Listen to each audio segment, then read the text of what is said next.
Yaakov had just a gigantic fight after he stole the birthright in his family from his brother Esau. And he ran away because he was scared of what Esau, his brother, would do to him. So he went across the desert and traveled many, many, many miles for a very, very, very, very long time. He had many adventures traveling alone. Alone in the desert is a very interesting thing. You see lots of wondrous things, and you see lots of wondrous things that perhaps other people would not see. He had dreams. He had dreams of malachim, angels, that would start on a ladder from the ground and go all the way up to the heavens, one by one, and then come back down. And he even had a dream where he wrestled. He wrestled with a divine being that he did not know who it was. And because it was a dream, it could have been anyone. And at the end of this dream, Yaakov defeated the divine being and demanded a blessing from this divine being. And this is the blessing that he got. He said that no longer, Yaakov, would you be known as Yaakov, but your new name would be Yisrael, because Yisrael means one who wrestles or struggles with divine beings.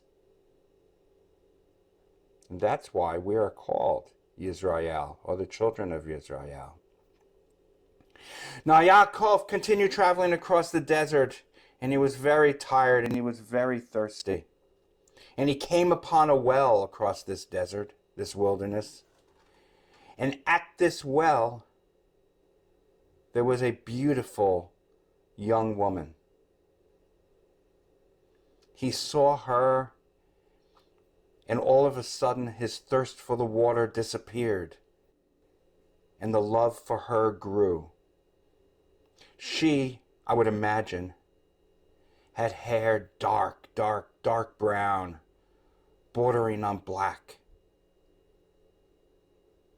curly,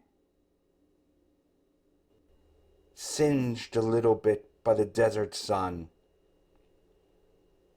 But the thing that was striking about her were her blue eyes. They shone like the desert sky.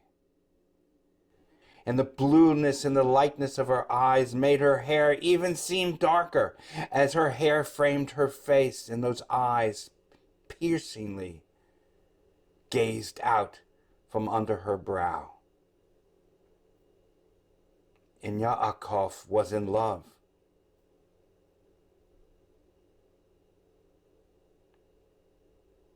He went to her father and asked for her hand in marriage. And her father said, "If you work for me for 7 years, if you toil in the sun, the hot, hot, hot sun of the desert, and work for me, after this 7 years, I will allow you to marry my daughter."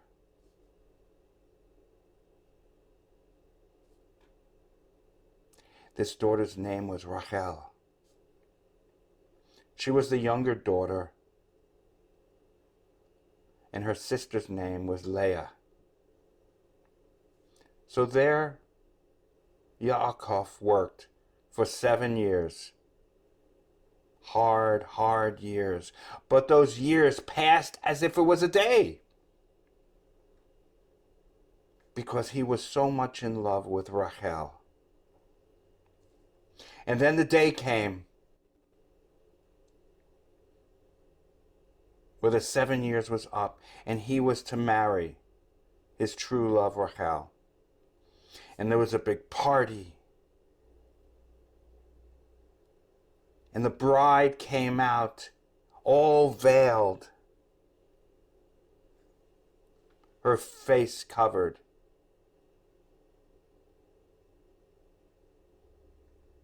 And they were married.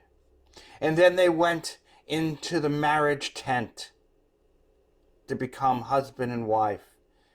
And when Yaakov took the veil from his wife's face, he discovered that there was Leah.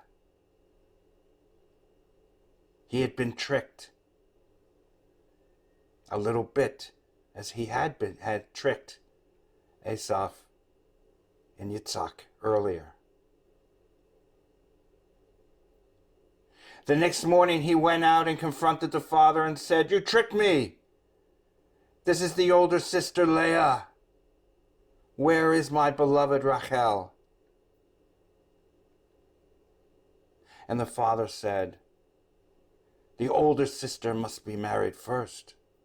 It is our way. But if you will work for yet another 7 years, I will allow you to marry Rachel as well."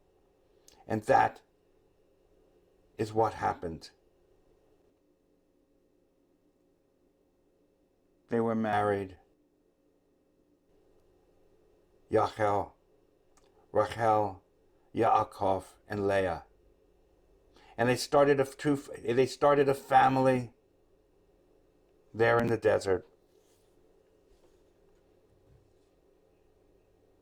And the women, Leah, Rachel, and the 2 maidservants that were with the family, started to have children with Yaakov.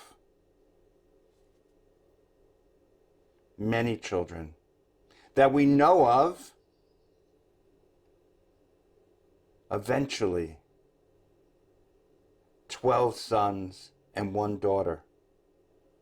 There may have been more, we don't know. But what we do know is that it was a very, very, very rocky family life, with many battles, many upheavals, many arguments, many jealousies, many hatreds that would take twists and turns and eventually end our people in a place called Mitzrayim. But more about that part of the story next week. Until then, shalom, be well, and imagine yourself in the middle of the wilderness where Yaakov and his ever-growing family